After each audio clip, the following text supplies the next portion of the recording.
Hello good morning and welcome back friends. आप देख रहे हैं golden era education YouTube channel. आज के इस वीडियो में बात करेंगे 22 अप्रैल से रिलेटेड जितने भी इंपॉर्टेंट करंट अफेयर बनती हैं सारी इस वीडियो में कंप्लीट करेंगे। साथ ही काफ़ी सारे एक्स्ट्रा फैक्ट भी यहाँ पे डिस्कस करेंगे। सो पूरे लेसन को ध्यान से और लास्ट तक आप जरूर देखिएगा। इसकी PDF आप डाउनलोड कर सकते हैं नीचे वीडियो के डिस्क्रिप्शन में से। तो देखिए, सबसे पहले हम बात करेंगे जो लास्ट वीडियो की क्विज थी। देखिए, क्वेश्चन था कि फरवरी में भारत ने किस देश के साथ 300 मेगावाट सौर ऊर्जा परियोजना समझौते पर हस्ताक्षर किए थे। तो ये समझौता हुआ था टोगो गणराज्य के साथ। जो टोगो गणराज्य है उसी के साथ ये 300 मेगावाट सौर ऊर्जा परियोजना का समझौता किया गया था।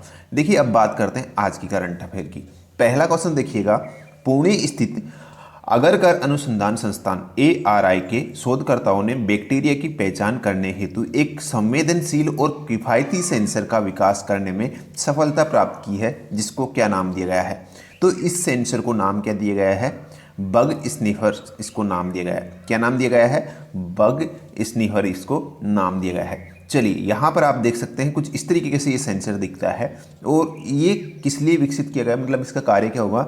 जो मतलब कि जो बैक्टीरिया होंगे, ठीक है, किसी भी चीज़ में जो बैक्टीरिया हैं उनको डिटेक्ट करने में ये एक मतलब कि अपनी महत्वपूर्ण भूमिका निभाएगा। चलिए, यहाँ पर अगर इसके कार्य की बात करते हैं तो देखिए, ये जो उपकरण है ये 30 मिनट में 1 मिलीलीटर जो नमूना होगा उसमें अगर 10 या 10 से अगर ज़्यादा बैक्टीरिया अवेलेबल हैं तो ये उसका पता लगा लेगा। यानी कि मिनिमम अगर 10 बैक्टीरिया भी, अगर इतना कम बैक्टीरिया भी 1 लीटर सॉल्यूशन में अगर अवेलेबल है तो उसको भी ये डिटेक्ट कर लेगा। इतना ये जो है इफेक्टिव मतलब कि डिवाइस है, ठीक है। तो इसी आप ध्यान रखिएगा। और ये किस तरीके से काम करता है? ये काम करता है इसको पता लगाने के लिए इसमें जो है सिंथेटिक पेप्टाइड्स और जो चुंबकीय नैनो पार्टिकल्स हैं और जो क्वांटम डॉट्स है उसका उपयोग इसमें किया जाता है, ठीक है। तो ये चीज़ आप ध्यान रखिएगा। चलिए, अब बात करते हैं आज की नेक्स्ट क्वेश्चन की। किस राज्य सरकार ने मुख्यमंत्री कोविड-19 योद्धा कल्याण योजना लॉन्च की है? तो ये योजना किसने लॉन्च की है? मध्य प्रदेश सरकार ने लॉन्च की है। देखिए, यहाँ पर जो मध्य प्रदेश सरकार है उसने कोरोना की रोकथाम में काम करने वाले जो कर्मचारी हैं, जो कोरोना के रोकथाम में अपनी महत्वपूर्ण भूमिका निभा रहे हैं, उन्हीं के लिए ये मुख्यमंत्री कोविड-19 कल्याण योद्धा कल्याण योजना लॉन्च की गई है।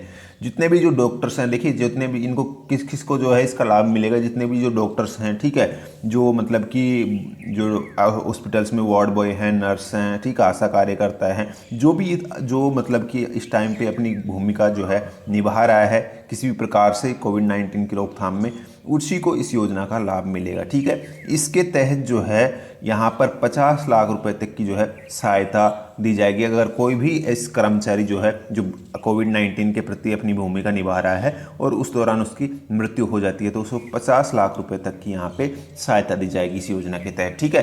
तो इसी के लिए ये योजना शुरू की गई है और योजना 30 मार्च से 30 जून तक के लिए ये रखी गई है, ठीक है। चलिए, नेक्स्ट यहाँ पे देखिए, थोड़ा सा मध्य प्रदेश की बात की है तो जान लेते हैं मध्य प्रदेश के बारे में भी।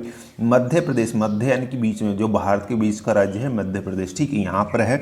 और इसकी जो जो इस मतलब कि जो इसका सेटलमेंट हुआ था, मतलब कि जो इसका गठन हुआ था वो हुआ था 1 नवंबर 1956 को इसका गठन हुआ था। कैपिटल इसकी भोपाल है और लार्जेस्ट सिटी इसकी इंदौर है और डिस्ट्रिक्ट की संख्या 52 है यहाँ पे। और अगर यहाँ पे गवर्नर की बात करते हैं तो लालजी टंडन वर्तमान में मध्य प्रदेश के गवर्नर हैं। मुख्यमंत्री कौन है? शिवराज सिंह चौहान वर्तमान में इसके मुख्यमंत्री, जो अभी रिसेंटली चुने गए थे बीजेपी से, ठीक है। इससे पहले कमलनाथ थे जिन्होंने जो है जो फ्लोर टेस्ट के दौरान फेल हो गए थे, फिर यहाँ पर इनको चुना गया था, ठीक है। चलिए, नेक्स्ट यहाँ पे देखिए क्वेश्चन है, किस पूर्व IAS अधिकारी को राष्ट्रपति रामनाथ कोविंद का नया सचिव नियुक्त किया गया है? तो राष्ट्रपति जो कोविंद जी है इनका जो नया सचिव चुना गया है वो कपिल देव त्रिपाठी को चुना गया है। किसको? कपिल देव त्रिपाठी को। देखिए, यहाँ पर आप देख सकते हैं ये है KD त्रिपाठी, इनका शॉर्ट नेम है कपिल देव त्रिपाठी। इन्हीं को यहाँ पर हाल ही में जो है संजय कोठारी की जगह पर इनको हाल ही में जो राष्ट्रपति कोविंद जी है इनके सचिव के रूप में नियुक्ति दी गई है। यहाँ पर अगर मैं बात करता हूँ, देखिए संजय कोठारी, जिनको आप यहाँ देख सकते हैं, ये संजय कोठारी, ये इससे पहले इस पद पर थे। जुलाई 2017 में संजय कोठारी इस पद पर जो है मतलब कि विराजमान थे। उस टाइम पे इनकी नियुक्ति दी गई थी, तब से ये इस पद पर थे। और हाल ही में जो है इनकी जगह पर अब किसको चुना गया है? KD त्रिपाठी को चुना गया है। अब एक चीज़ यहाँ पर और ध्यान रखिएगा, यहाँ पे चलिए संजय कोठारी को यहाँ से तो हटा दिया है, ठीक है, लेकिन इनको यहाँ दूसरा जो पद दिया गया है वो कौन सा दिया गया है, तो इनको जो है हाल ही में केंद्रीय सतर्कता आयोग का प्रमुख बना दिया गया है। ये एक नया क्वेश्चन बन गया है यहाँ से कि जो केंद्रीय सतर्कता आयोग है CBC, इसका जो नया प्रमुख है वो कौन बना है, तो संजय कोठारी इसका आपका आंसर हो जाएगा। तो 2 क्वेश्चन यहाँ से कंप्लीट हो गए हमारे, ठीक है। चलिए नेक्स्ट क्वेश्चन देख लेते हैं अपना। भारतीय बैडमिंटन संघ BAI और भारतीय खेल प्राधिकरण SAI ने संयुक्त तौर पर किसके नेतृत्व में ऑनलाइन कोच विकास कार्यक्रम की शुरुआत की है। तो ये जो कार्यक्रम शुरू किया है ये किसके नेतृत्व में किया है, जो पुलेला गोपीचंद हैं, ठीक है, उन्हीं के नेतृत्व में ये ऑनलाइन कोच विकास कार्यक्रम शुरू किया गया है BAI और SAI के द्वारा, ये आप ध्यान रखिएगा। चलिए नेक्स्ट यहाँ पे देखिए क्वेश्चन है, अरुणाचल प्रदेश में मुख्यमंत्री पेमा खांडू ने सुबनसिरी नदी पर दापोरिजो पुल का उद्घाटन किया है। सुबनसिरी किसकी सबसे बड़ी सहायक नदी है। देखिए क्वेश्चन यहाँ से हमारा एक तो करंट अफेयर का तो ये बनता है कि जो मतलब कि सुबनसिरी नदी है इस पर किस पुल का निर्माण किया गया है, उद्घाटन किया गया है। तो इस पुल का नाम है, इसका नाम क्या है, दापोरिजो पुल इसका नाम है, ठीक है, क्या नाम है, दापोरिजो पुल। अब यहाँ पर ये कहाँ पर बनाया गया है, तो जो सुबनसिरी नदी है उसी पर इसका निर्माण किया गया है। अरुणाचल प्रदेश में ये नदी है और यहाँ जो इस सुबनसिरी नदी है ये किसकी सबसे बड़ी सहायक नदी है, ये है ब्रह्मपुत्र की सबसे बड़ी सहायक नदी है, जिसको आप यहाँ पे थोड़ा सा मैप के जरिए अगर मैं बात करता हूँ, ये है ब्रह्मपुत्र रिवर, ठीक है, और इसके सहायक नदी जो ये आप देख सकते हैं ये है सुबनसिरी रिवर। इसी के ऊपर जो है ये डैम बनाया गया है, ये ब्रिज बनाया गया है, दापोरिजो ब्रिज, ठीक है, अरुणाचल प्रदेश में, ये आप ध्यान रखिएगा। चलिए थोड़ा सा यहाँ पे नेक्स्ट क्वेश्चन की बात करते हैं। हाल ही में भारत सरकार ने प्रधानमंत्री किसान सम्मान निधि योजना के तहत 17,793 करोड़ रुपए जारी किए हैं। देश का एकमात्र राज्य जो इसका लाभार्थी नहीं है। क्वेश्चन यहाँ पे देखिए सबसे करंट का ये बन रहा है कि जो किस योजना के तहत जो है भारत सरकार ने 17,793 करोड़ रुपए जारी किए हैं। तो इस योजना का नाम है किसान सम्मान निधि योजना, जो रिसेंटली शुरू की गई थी, ठीक है। अब यहाँ देखिए ये क्वेश्चन पूछा जा रहा है कि कौन सा राज्य इसका लाभार्थी नहीं है, यानी कि कौन से राज्य में ये योजना लागू नहीं है वर्तमान में। एकमात्र राज्य है जिसका नाम है पश्चिम बंगाल। देखिए भारत के सभी राज्यों में एक प्रधानमंत्री किसान सम्मान निधि योजना लागू है, लेकिन पश्चिम बंगाल एकमात्र ऐसा राज्य है जिसमें ये लागू नहीं है, ठीक है। तो इस योजना का लाभ जो है इस राज्य को नहीं मिलता है। अब ये लागू क्यों नहीं है, ये तो वहाँ की जो मतलब कि जो है CM उन्होंने मना कर दिया था लागू करने से, इसलिए नहीं लागू है, ठीक है। चलिए थोड़ा सा यहाँ पे इस योजना की ओर बात करते हैं। देखिए प्रधानमंत्री सम्मान निधि योजना PM किसान के नाम से भी इसको जाना जाता है। इसकी शुरुआत की अगर मैं बात करता हूँ तो इसकी शुरुआत की गई थी, जो किसान है उनकी कृषि उपकरणों, बीज, खाद आदि खरीदने में जो है ये योजना सहायता करती है। और इसकी शुरुआत की गई थी 1 फरवरी 2019 को। भारत के 2019 के अंतरिम केंद्रीय बजट के दौरान पीयूष गोयल द्वारा इसकी घोषणा की गई थी, ठीक है। इसके तहत क्या लाभ मिलता है, तो देखिए PM किसान की योजना के तहत जो है जो हर साल दो मतलब कि 2-2 हज़ार रुपये की 3 किस्तें किसानों के अकाउंट में डायरेक्ट ट्रांसफ़र की जाती है। यानी कि सिंपल सी बात है, हम बात करें तो एक साल में जो है किसानों को 6,000 रुपये ट्रांसफ़र किए जाते हैं। ये 3 किस्तों में मिलते हैं, 2-2 हज़ार की किस्तों में, ठीक है। तो इस तरीके से इस योजना का लाभ किसानों को दिया जाता है। तो यहाँ पे पश्चिम बंगाल को छोड़कर सब में ये लागू है, ठीक है। चलिए नेक्स्ट यहाँ पे देखिए, वित्त मंत्रालय के साथ बैठक में न्यू डेवलपमेंट बैंक ने भारत को कितनी वित्तीय सहायता प्रदान करने की घोषणा की है।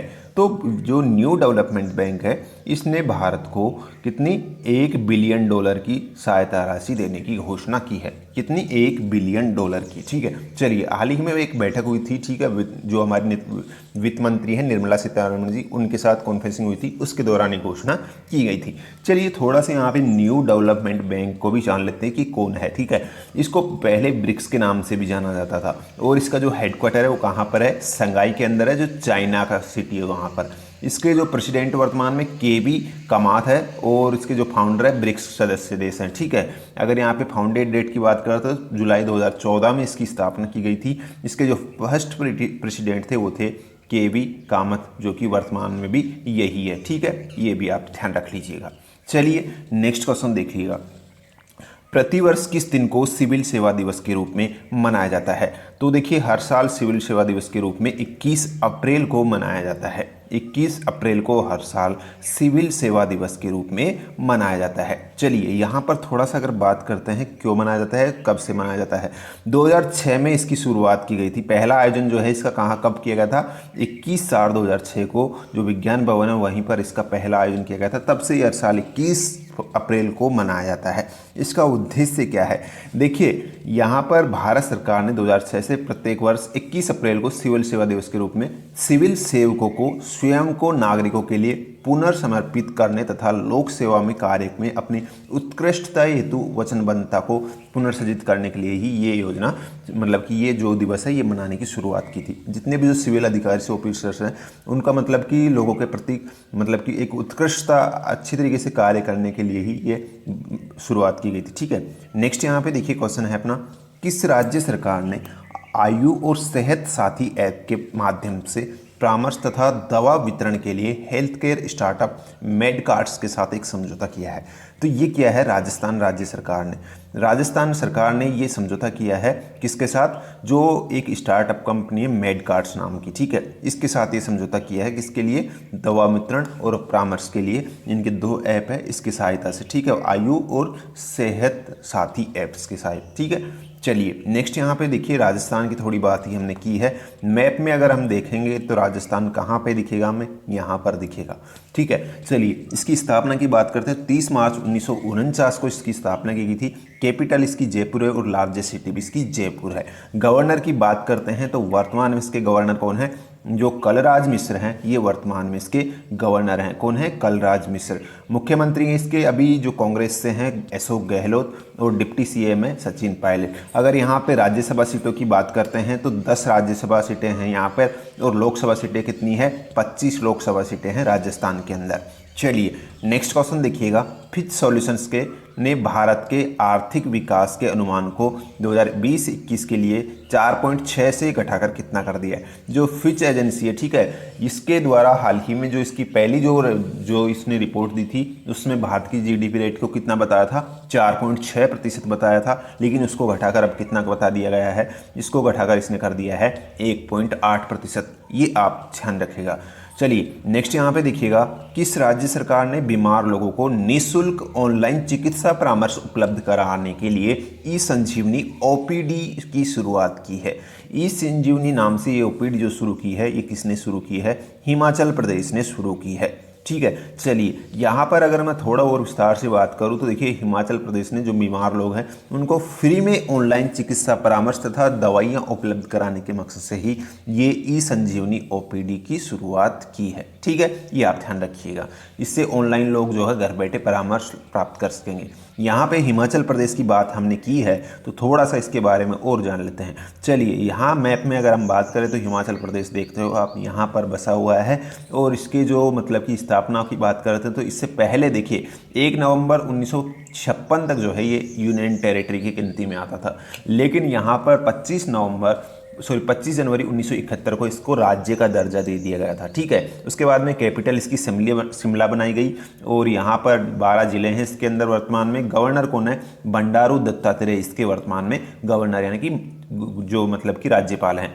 मुख्यमंत्री की बात करते हैं तो लंगप्पा नारायण स्वामी जो है इसके वर्तमान में क्षमा चाहूँगा ये चीफ जस्टिस है। ठीक है, मुख्यमंत्री जयप्रकाश ठाकुर इसके बीजेपी से। ठीक है, मुख्यमंत्री कौन है, जयराम ठाकुर है, जयराम ठाकुर बीजेपी से। और यहाँ पे अगर बात करते हैं राज्यसभा सीटों की तो 3 राज्यसभा सीटें हैं और 4 लोकसभा सीटें हैं यहाँ पर। ठीक है, ये भी आप ध्यान रख लीजिएगा। चलिए नेक्स्ट यहाँ पे देखिएगा, world creative and innovation day, विश्व रचनात्मक एवं नवाचार दिवस किस दिन को मनाया जाता है। तो ये किस दिन को मनाया जाता है, ये 21 अप्रैल को मनाया जाता है। ये भी आप ध्यान रखिएगा। चलिए नेक्स्ट यहाँ पे देखिए, BMW ग्रुप के अध्यक्ष और CEO जिनका हाल ही में निधन हो गया है, तो ये कौन है, ये हैं रुद्र तेज सिंह जिनको आप यहाँ पे देख सकते हैं, ये है रुद्र तेज सिंह, है ना। और इन्हीं का हाल ही में जो है निधन हो गया है। और ये जो BMW इंडिया का जो कंपनी है, ठीक है, इसके पहले इंडियन CEO और प्रेसिडेंट हैं। ये आप ध्यान रखिएगा। ठीक है, BMW के बारे में तो आप अच्छे से जानते ही होंगे, जो मोटर कार निर्माता कंपनी है। ठीक है, चलिए नेक्स्ट यहाँ की जो क्विज है आज की, इसका आंसर आपको नीचे कमेंट बॉक्स में लिखना है। क्वेश्चन है कि बीते दिनों मोबाइल फ़ोन पर goods and service tax GST को बढ़ाकर कितना कर दिया गया है, ये आपको यहाँ पे कमेंट बॉक्स में बताना है। सो गाइस, ये थी आज की करंट अफेयर। उम्मीद है वीडियो पसंद आई है तो लाइक शेयर जरूर कीजिएगा। मिलते हैं नेक्स्ट वीडियो में, धन्यवाद।